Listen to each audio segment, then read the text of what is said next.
Hola amigos, ¿qué tal? Esta es una emisión más de su programa donde hablamos Adrián Martagón Y Esme y, Anguis.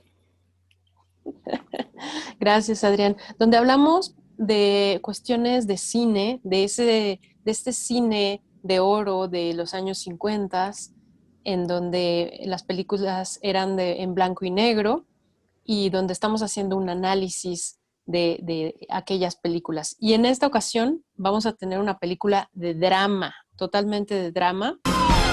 Gracias, Esme. Pues es una película icónica de la época, considerada por muchos como la más representativa de la filmografía nacional. Los Olvidados, de Luis Buñuel, estrenada en noviembre de 1950. Correcto. Esta película hacía mucho que no la veía. Recientemente la acabo de ver y me dejó impactada. No me quiero imaginar a la sociedad de 1950 cuando se estrena y muestra una cruda realidad que lamentablemente todavía sigue siendo, después de 70 años o más de 70 años, seguimos viviendo esa misma realidad en donde, bueno, los olvidados los tenemos precisamente en el mismo lugar en donde se filma, ¿verdad? De la calle de Nonualco, en la parte de atrás, toda esa línea férrea, toda está invadida desde la parte de Buenavista, del pueblito donde era San Miguel, donde se filma esta película. De ahí hacia el circuito interior, todo lo podemos encontrar pues sí, con barracas, con casas hechas de cartón, con basura, con los olvidados, con gente que vive en condiciones muy similares a la película de Luis Buñuel de 1950. Una película que nos queda a 70 años de distancia, pero que, como bien comentas, pues tiene ecos en nuestra realidad, ¿no? Pues nada, esta película se estrena el 9 de noviembre, ahí justamente en el Ecuador del siglo XX, ¿no? Luis Buñuel presentando esta propuesta. El guión es de Luis Buñuel y de Luis Alcoriza, y entre los principales actores destaca Miguel Inclán, destaca Estela Inda y Roberto Cobo. ¿Tienes alguien más por Así ahí? es. Sí, también tenemos a Alfonso Mejía, que sale en el personaje Pedro, Almadelia Fuentes, que es el personaje de Meche, Estela Inda es la mamá de Pedro, es Alfonso Mejía. Roberto Cobo lo podemos localizar también en ese personaje icónico que es la Claro. Manuela que después hace con Gonzalo Vega, en donde se disfraza como de, pues sí, como de una Manuela, como de una española, pero bueno, en su personaje de hombre. Tenemos este gran actor Roberto Cobo, bailarín también de la época, que se roba, bueno, no que se robe la película, pero su personaje del Jaibo es un personaje icónico porque es es un personaje donde podemos ver la maldad del ser humano, obviamente por ciertas circunstancias. Y bueno, también tenemos algunos datos relacionados con esta película. Tenemos que es de Ultramar Films S.A., ya no es Clasa S.A. Los estudios cinematográficos son del Tepeyac. Tenemos la dirección musical por Rodolfo Halfter. Y bueno, también los temas son basados, bueno, son los temas, más bien son temas originales de Gustavo Pitaluga.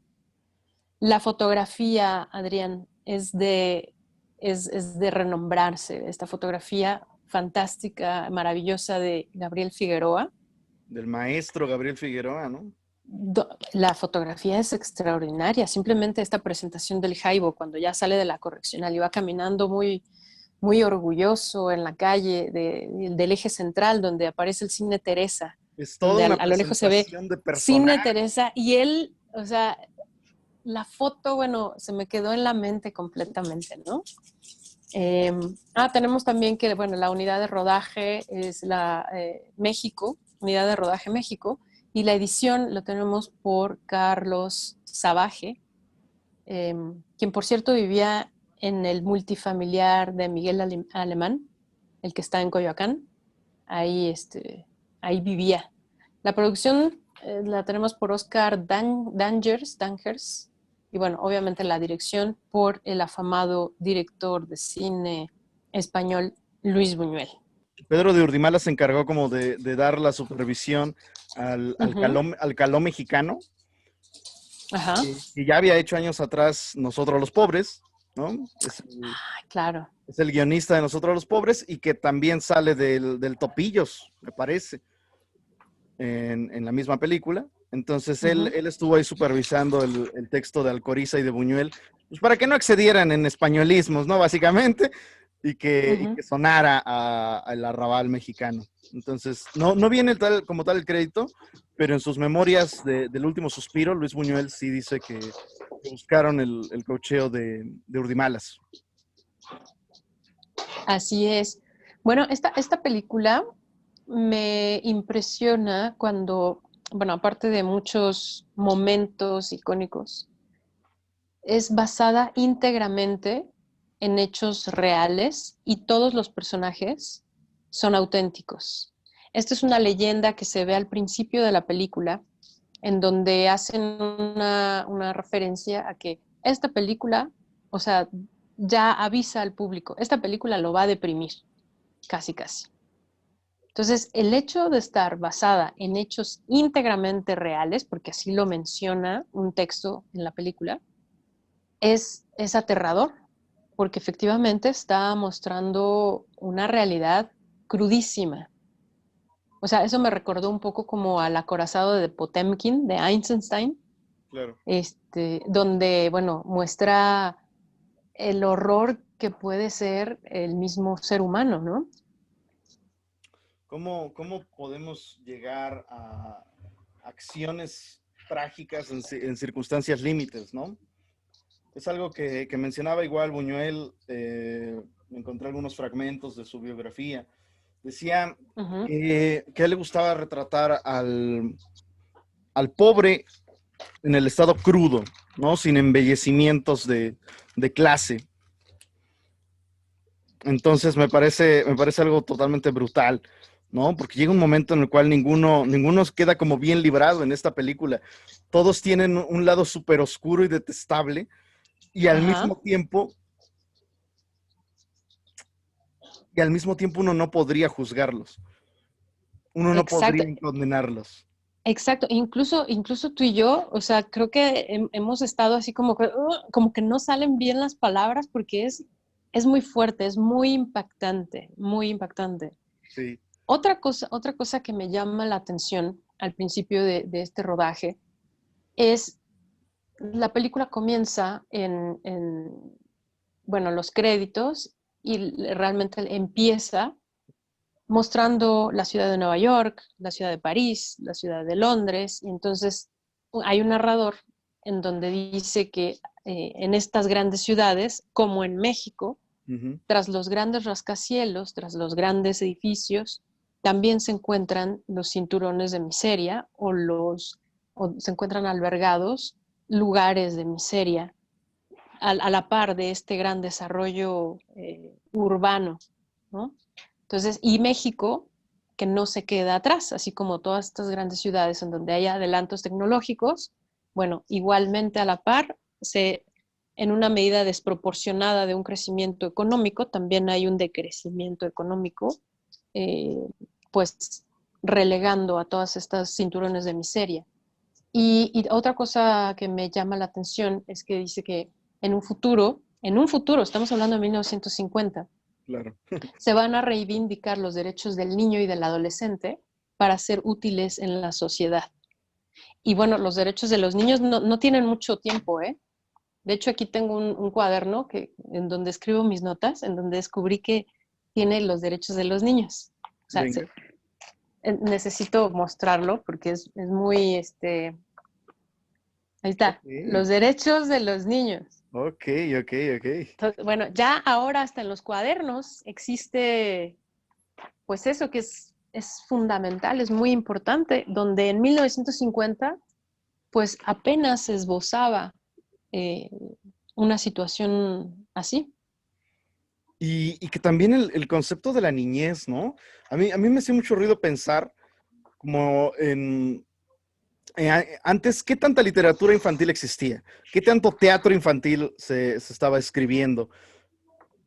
El cine, ¿no? El cine no vemos contenidos infantiles de primer momento, sino es hasta ya entrado, hasta que ya madura como tal el cine, ¿no? Bueno, en el cine no, pero en la tele ya en los 60s, Cachirulo, por ejemplo.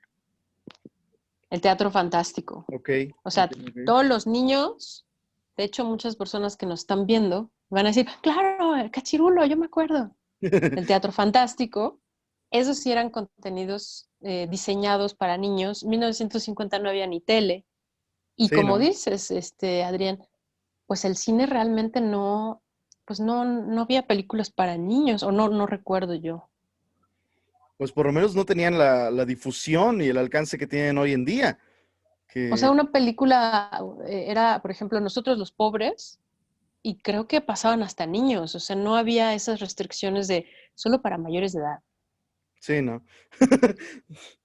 Imagínate Ajá, los entonces olvidados ahí para niños. Vamos a ver una película familiar, mi amor. ¡Salen creo que por eso, niños! creo que por eso la censuran 3 días después, como estábamos comentando antes de salir al aire, estábamos comentando precisamente eso, que la habían censurado porque la Academia Mexicana lo mandó a volar a Luis Sí, Buñuel con su sí, sí. película, y no solo la Academia Mexicana, sino la sociedad mexicana. O sea, pero por supuesto, bueno, yo la vi y ¿te gustó? Pues no, no me gustó, o sea, no me gusta lo que veo, pero es una extraordinaria película que claro que impacta. Sí, además creo que por esos años estaba este organismo que se llama la Liga de la Decencia, una liga impulsada por la esposa de Manuel Ávila Camacho.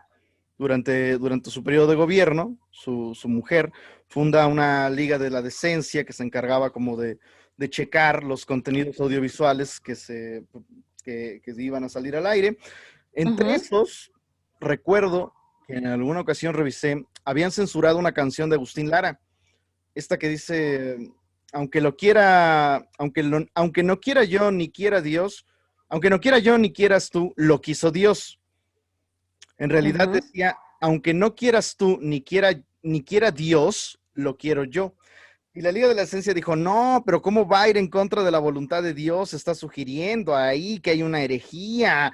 Maldito Agustín Lara, debe de cambiar esa canción porque va a llegar a los oídos de todo México. Y pues nada, ¿no? Tuvo que hacer la corrección.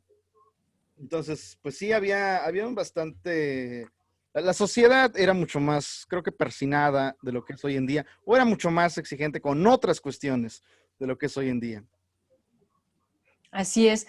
Bueno, Miguel Alemán es el presidente de 1900, en 1950.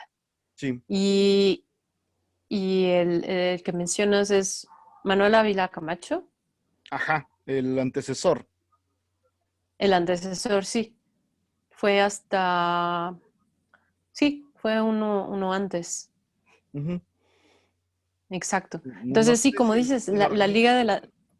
La Liga de la Decencia, pues estaba en boga. Y aparte, 1950, México, hablábamos en otros programas de los coches, de los vestidos, así como existían cosas muy lindas, justamente la película de Buñuel empieza haciendo ese paralelismo entre las grandes urbes y bueno, Luis Buñuel, recordemos que él tiene que huir y refugiarse en México por esta situación del gobierno de Franco, que era un perseguido, Sí. y se refugia acá en México. Y algo me habías comentado, ¿no? Que también lo querían incluso hasta sacar del país, aplicarle un artículo, porque, bueno, revoluciona esta película y claro, pues va a tener censura a pesar de que tiene muchos premios. Sí, bueno, Buñuel desde muy joven pues había incursionado en el cine. Allá en Europa ya había rodado tres películas importantes. Un perro andaluz, y La Edad de Oro, en colaboración con Salvador Dalí, y un Ujú, documental llamado Las Urdes, Tierra sin Pan. Pero al estallar la guerra civil española, pues las ideas de Buñuel comunistoides lo vuelven un perseguido político y él tiene que exiliarse en América, pasa una temporada breve en Estados Unidos, pero pues no ujú, encuentra muchas oportunidades para lo que él estaba deseando, no puede expresarse como creador, y es cuando él decide venir a México. La primera película que le toca a Buñuel es Gran Casino, con Jorge Negrete, una comedia muy ranchera al estilo Jorge Negrete, y pues no se entendieron básicamente es los egos de estos dos señores, pues porque Buñuel algo muy lejano al cine tradicional, convencional y comercial de mexicano, y pues Jorge Negrete, ¿no? Sin querer experimentar las cosas raras de este tipo aragonés.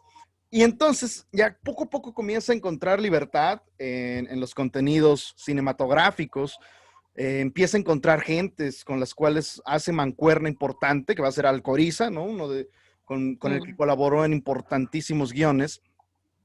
Y vemos en Los Olvidados una exploración hacia el neorrealismo, ¿no? Hacia el neorrealismo italiano, muy al estilo feliniano. Justo al estilo Ladri di Bicicletti, Exacto, exacto. donde muestra una cruda realidad de los cinturones de miseria. Bueno, pero hay que hacer una diferencia, porque no es lo mismo la miseria que se vivió en Europa debido a las guerras y a la miseria que se vive incluso hoy en día en México. Eh, no sabría por qué, porque siempre ha habido ricos, siempre ha habido pobres, pero siempre ha habido olvidados. O sea, Sí. mi mente no lo logra captar porque los olvidados de hoy en día que viven en la misma franja de la vía federal ya son como la quinta generación de los primeros olvidados.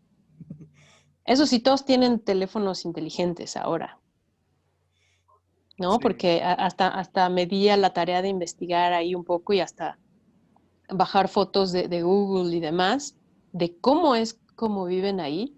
Y lo más extraño es que muchos políticos, me da risa porque una vez según un diputado se mete ahí a las vías a ver sus necesidades, bueno, salió sin cartera, sin cámaras y todos corrieron Ok. porque los asaltaron. Entonces, no me cabe en la cabeza cómo es posible que desde ese tiempo hasta hoy en día siga esta misma realidad.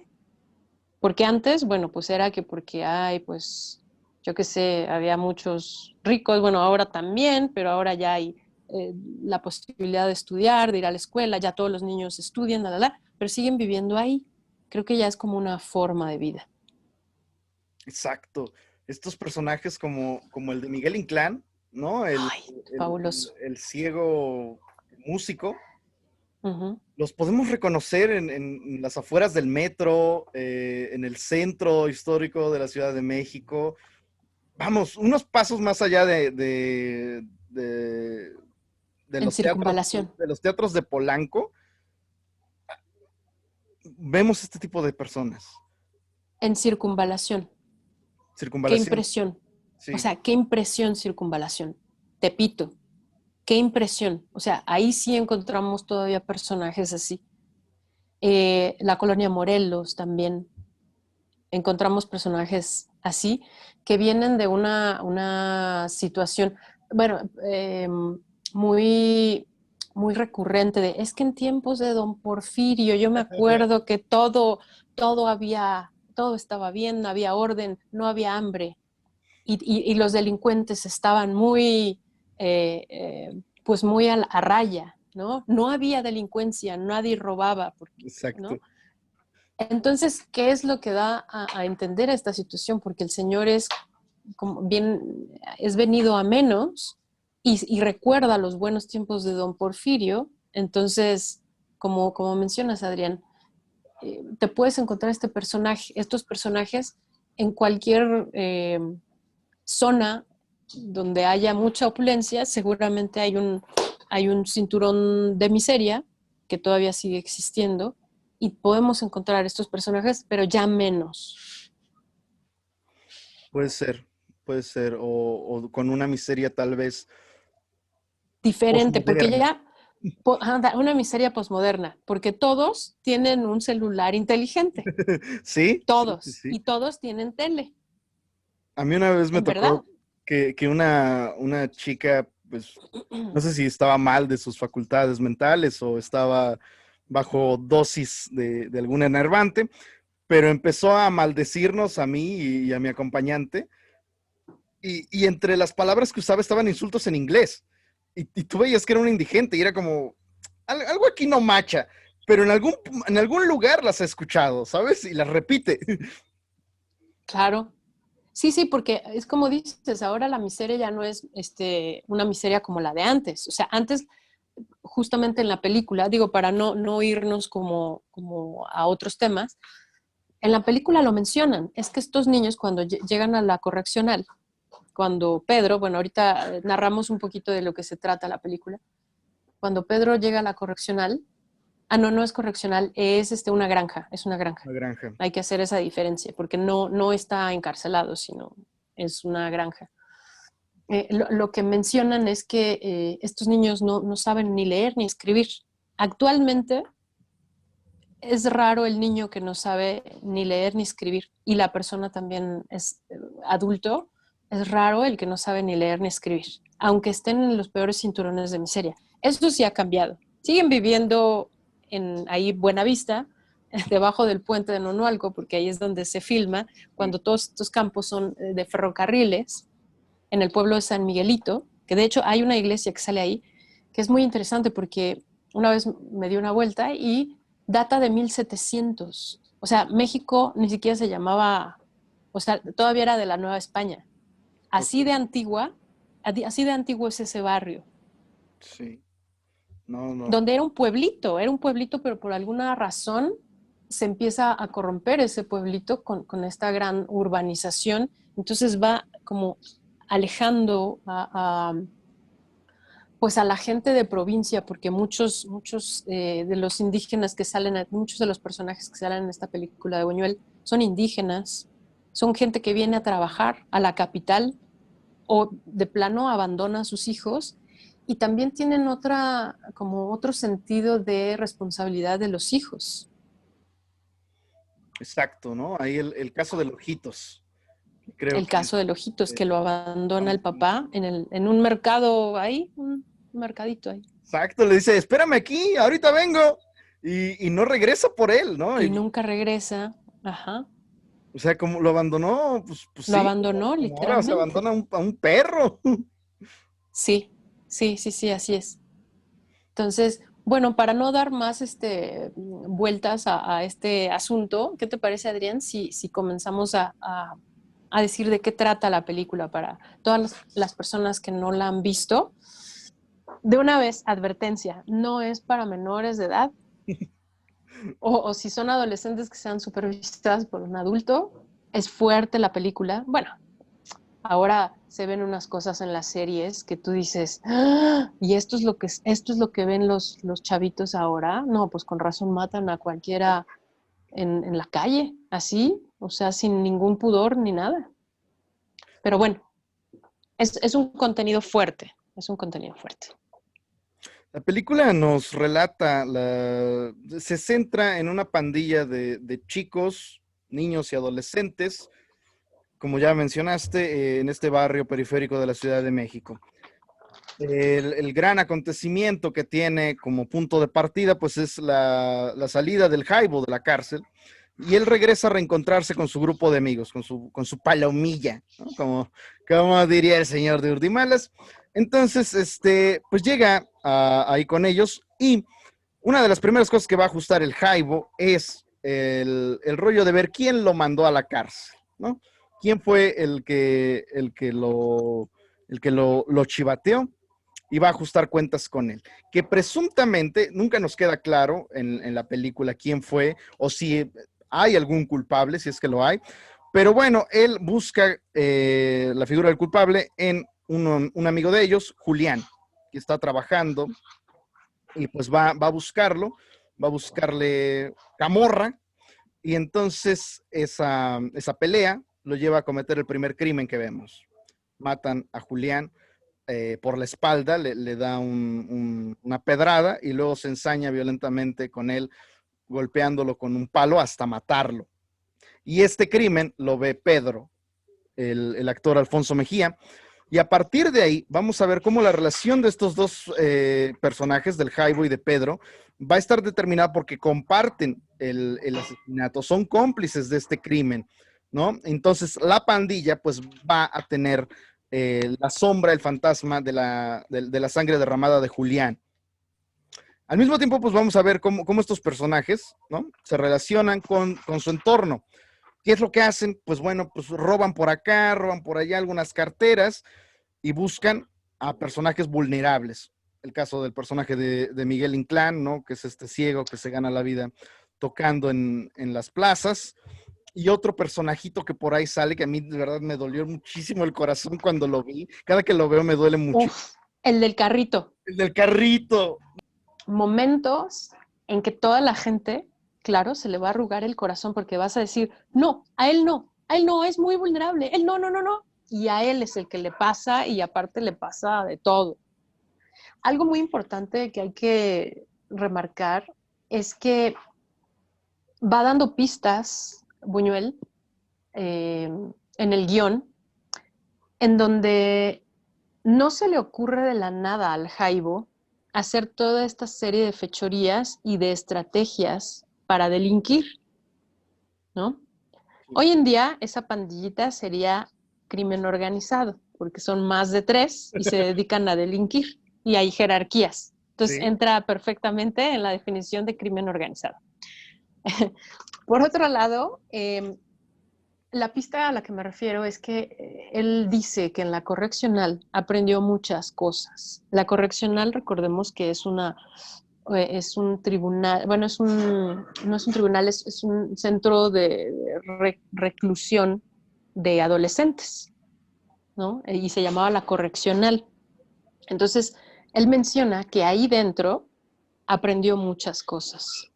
Entonces, efectivamente, bueno, aquí en México, no sabía yo, pero investigando, en 1841, en México, es la primera, o sea, 1841, estamos hablando de 21 años después de la independencia de México. Sí.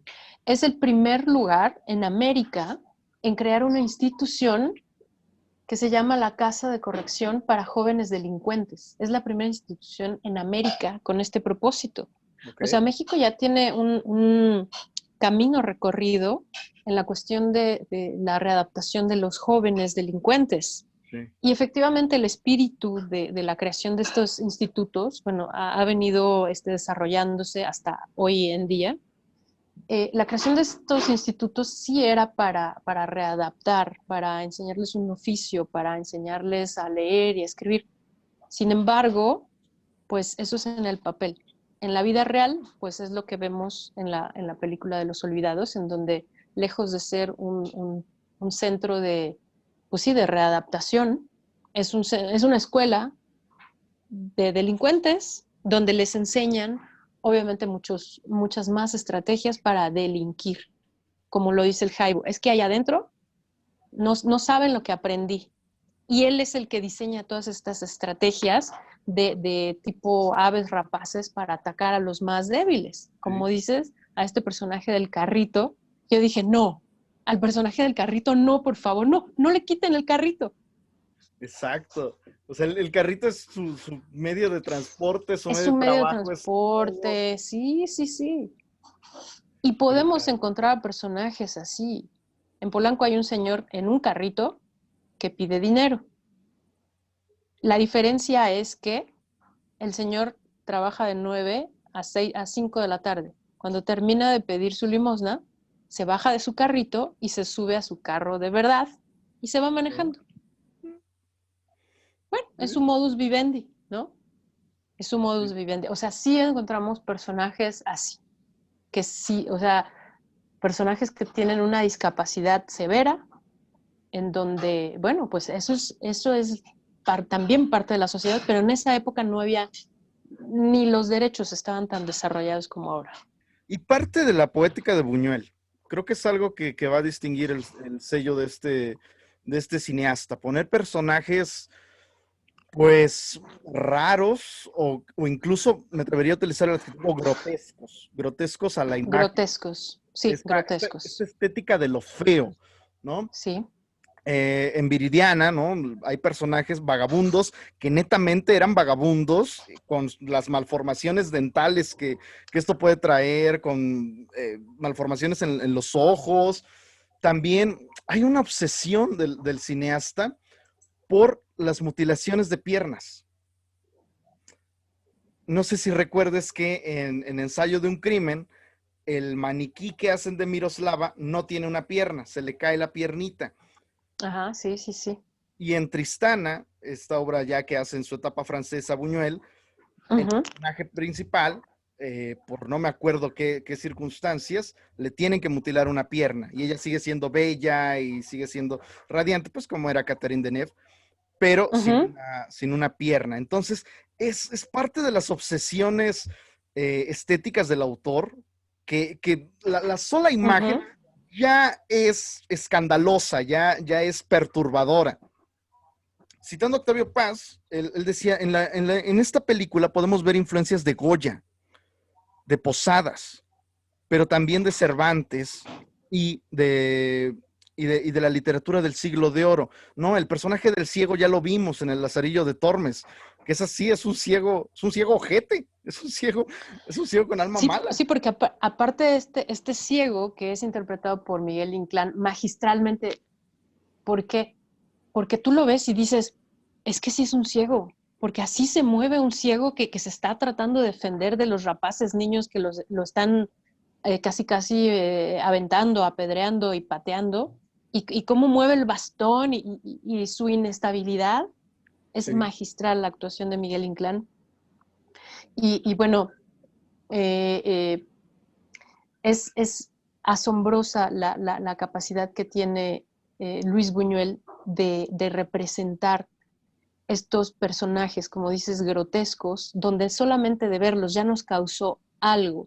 Eso o el elemento de las gallinas muertas, los gallos peleándose, casi casi sacándose los ojos.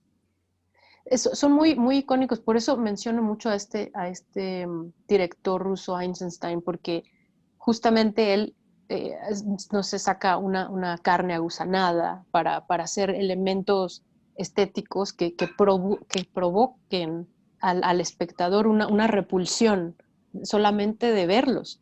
Esto obviamente es de cine de autor, no lo vamos a ver en un Ismael Rodríguez, a pesar de que él hizo la de nosotros los pobres, y que también hay un elemento en donde le cortan los pies al camellito, el Camellito tranvía que cuando... también sale en esta película, el actor.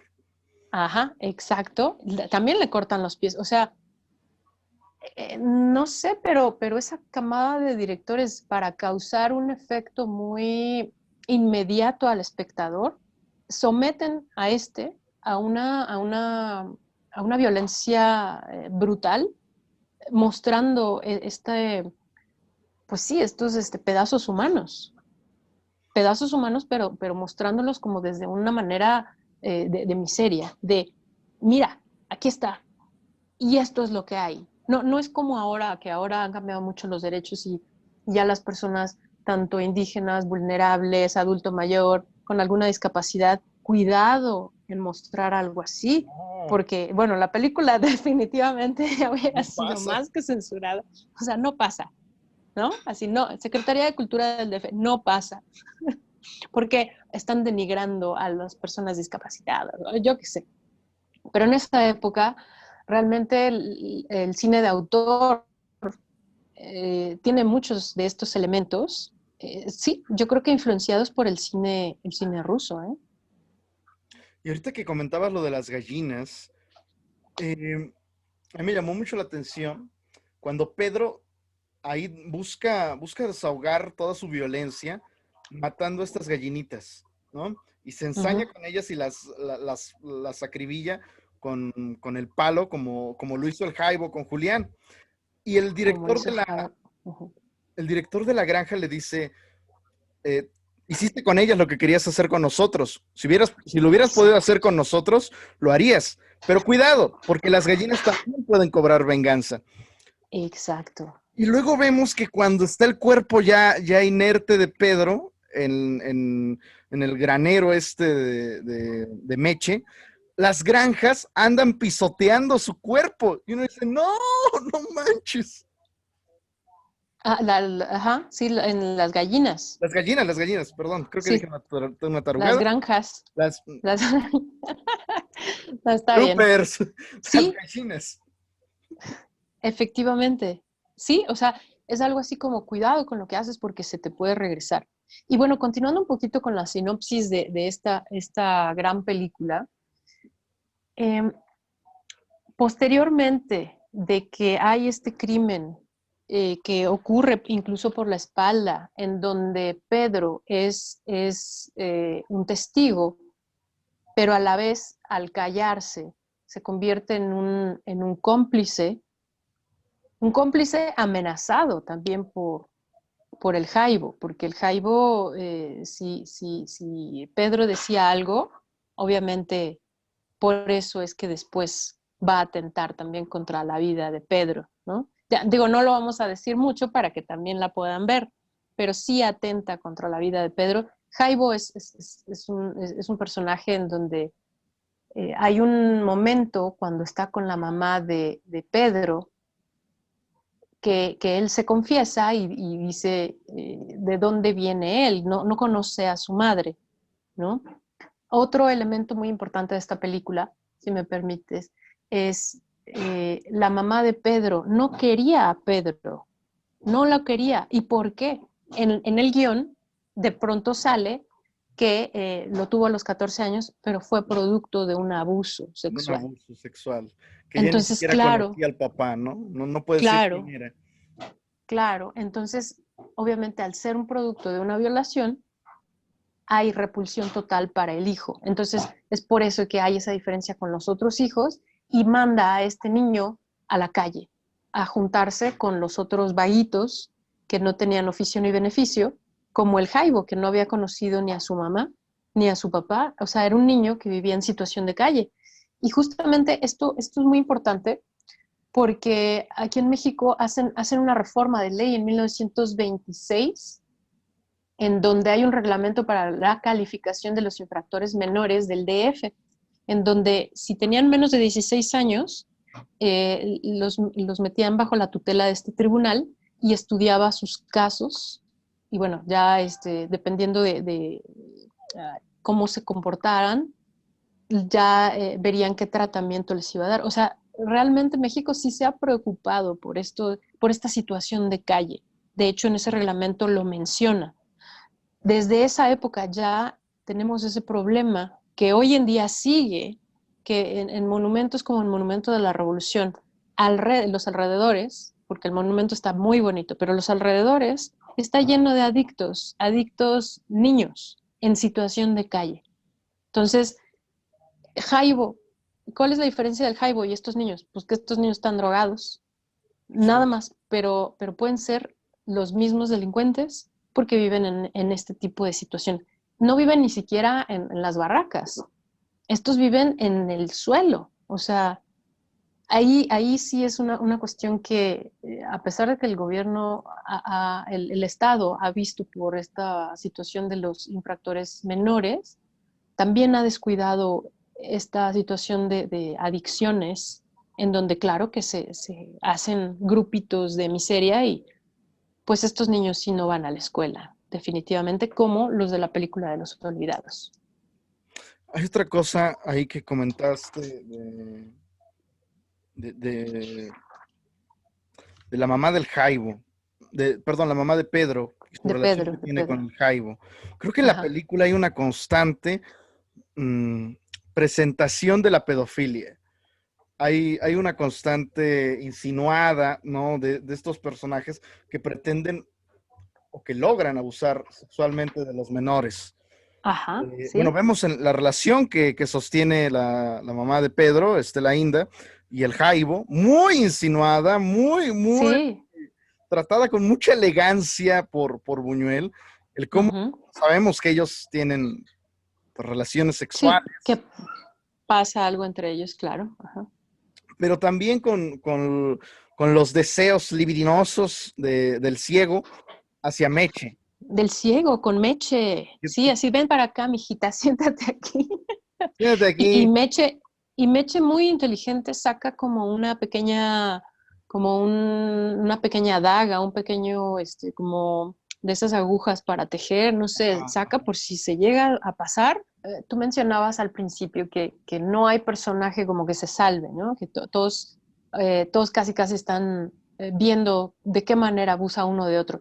Sin embargo, creo que los dos personajes que sí se salvan es precisamente el personaje de Ojitos, que es aquel niño de provincia que llega y es abandonado por su padre en el mercado. Así como el personaje de Meche, que es esta adolescente eh, pues de alguna manera está atendiendo a su madre que está enferma y pues trabaja pues cuidando a los animales para proveer leche y de eso se sostiene. Entonces, creo que son estos dos únicos personajes que entre los dos se ayudan Sí. y son personajes de alguna manera que no tienen esa malicia o esa maldad de abusar uno del otro, ¿no? Y ya que hablamos de Meche, quiero comentar algo bien raro algo bien raro y bien feo que me encontré sobre la actriz, sobre Almadelia Fuentes. Fíjate que Almadelia Fuentes, pues fue estas estrellas juveniles durante la época de oro del cine nacional. Ella, además de participar en Los Olvidados, había trabajado en La Barca de Oro al lado de Pedro Infante y en Una familia de tantas de Gabaldón. Ella llevaba una carrera como actriz pues bastante bien, bastante buena, que ella para en 1970 para dedicarse a la crianza de sus hijos, al hogar. Y pues ella ya se aleja totalmente de las cámaras y las candilejas para dedicarse a su casa. Pero volvemos a saber de esta actriz hasta el 2010, hasta el 2012, me parece, que es cuando los vecinos de la casa en donde ella vive, 2016, los vecinos de la casa donde ella vive, que es en Lomas del Hipódromo, en Naucalpan, se quejan de la fetidez que despide la mansión donde ella vive.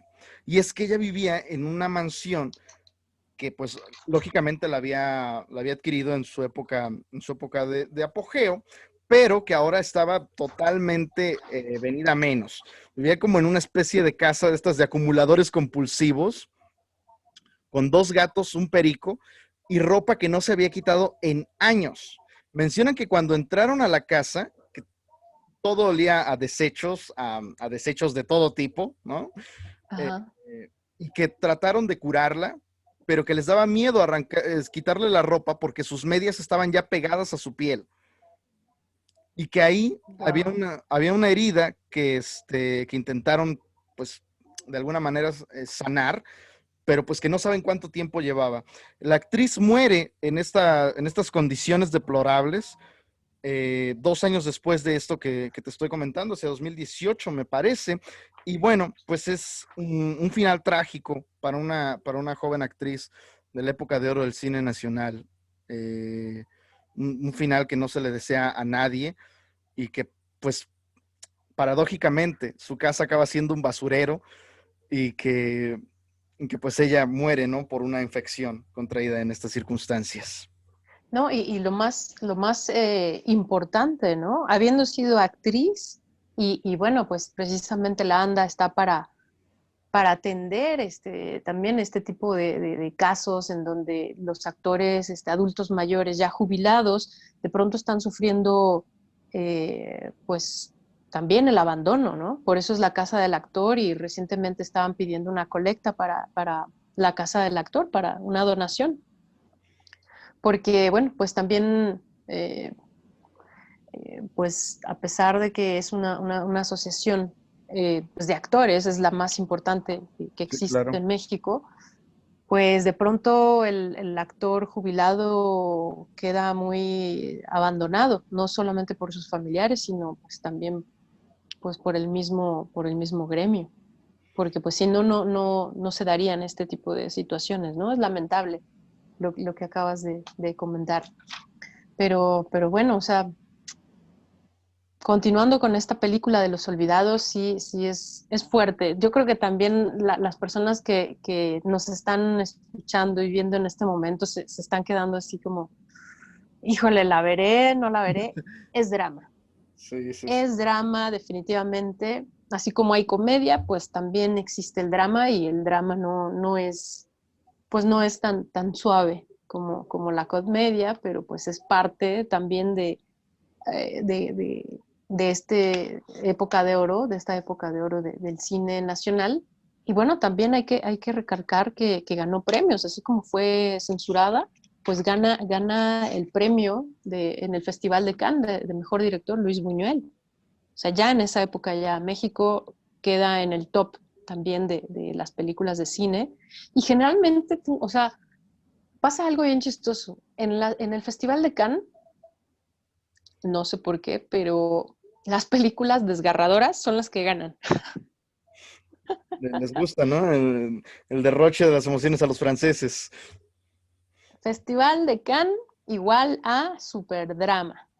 Superdrama, desgarrador, sí, sí, parece ser que pues sí, que reconocen este tipo de situaciones, ¿no? O sea, hay otra película de Michael Rowe actual, ¿no? Que se llama Año Bisiesto. O sea, mira mi cara. Ganó la Cámara de Oro en Cannes.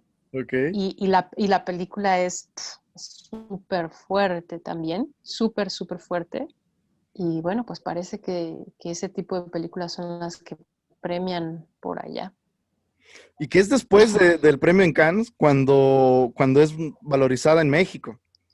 La vuelven a Así poner. es, cuando vienen los Arieles a la mejor dirección, a la mejor coactuación femenina de Estela Inda, que es la madre de Pedro, Sí. al guión, a la mejor película. Así es, ya después de que viene lo del Festival de Cannes, ya es multipremiada aquí en México por los Arieles. Ganó 11 Arieles en totales. O sea, era la película más galardonada del momento. Arrasa con todo.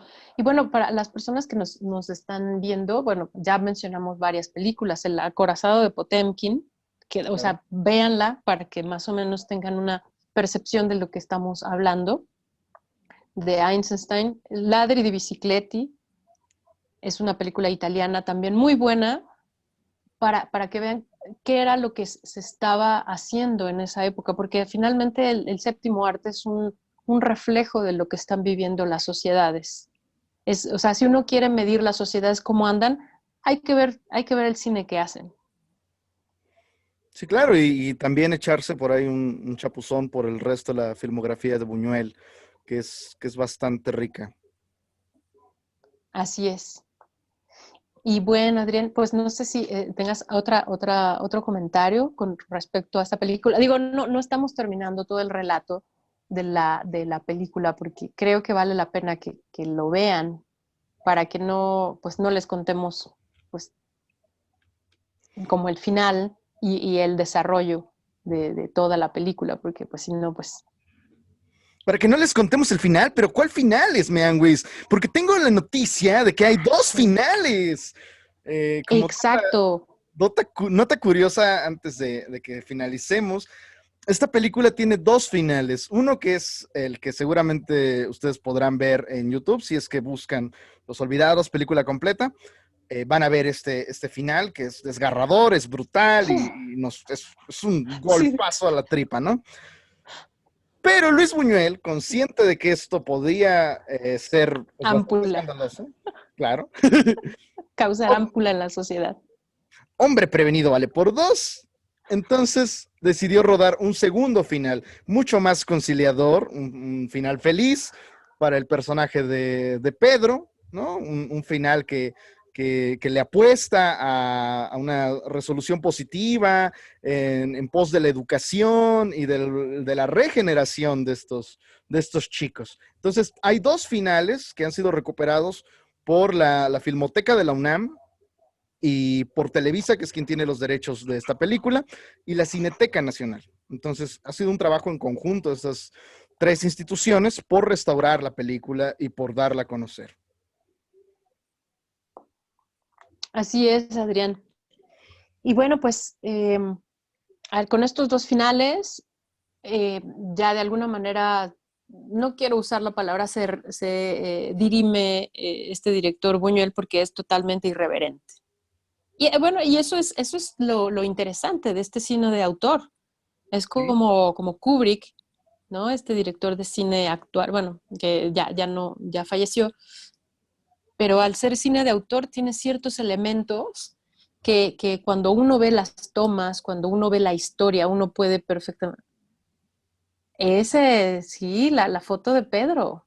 Pedro asomado en la ventana. Que además, ¿no te remite algo de Kubrick?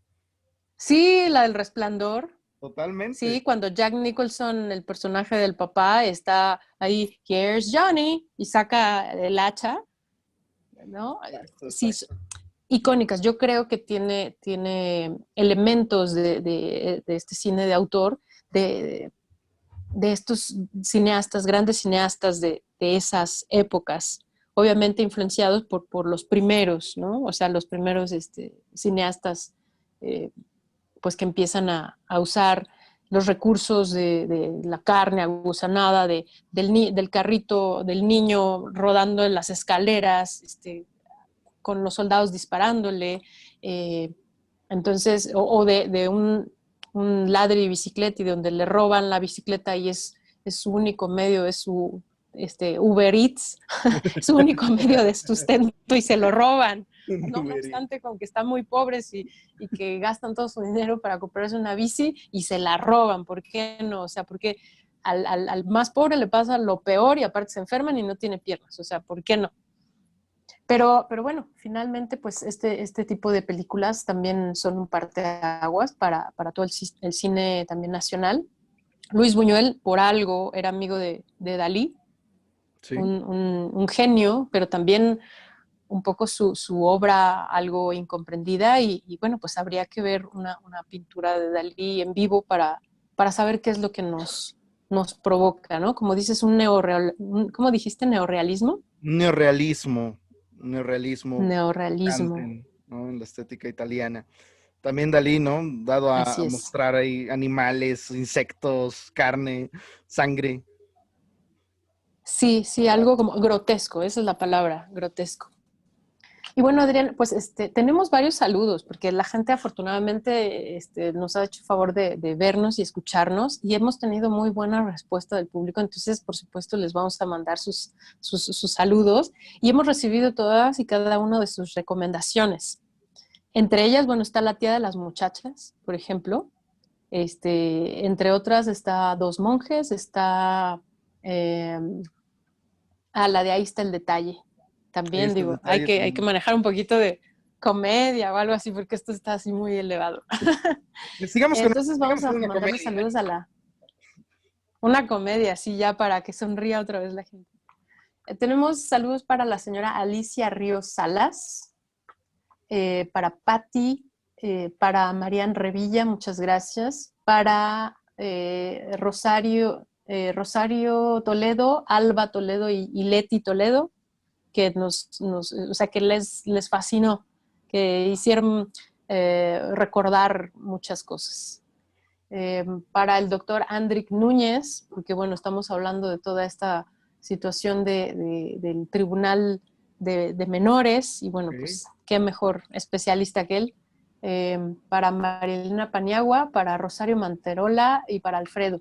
Bueno, para todas aquellas personas que amablemente nos han mandado sus comentarios, muchas gracias. Sí, muchísimas gracias también a Hilda Becerril, nos dejó ahí un comentario en nuestro último video. Y pues, si todos ustedes tienen alguna duda, alguna sugerencia, por favor, háganoslo saber aquí abajo en la caja de comentarios. Nosotros leeremos cada uno de esos comentarios y les mandaremos una respuesta, ya sea en video o mismo ahí en la descripción. O también si consideran que decimos alguna aberración así de, no, no fue en ese año o algo así, claro, o sea, con toda confianza pueden también hacernos un comentario de ese tipo. Sí, por favor, siéntanse en la libertad de cagotearnos. Y bueno, la invitación constante a que se suscriban a nuestro canal, a que nos regalen la manita arriba y que activen la campana de notificaciones para que les avise el algoritmo cada que subimos un nuevo video. Estén Así es, también Adrián, pues como siempre, perdón.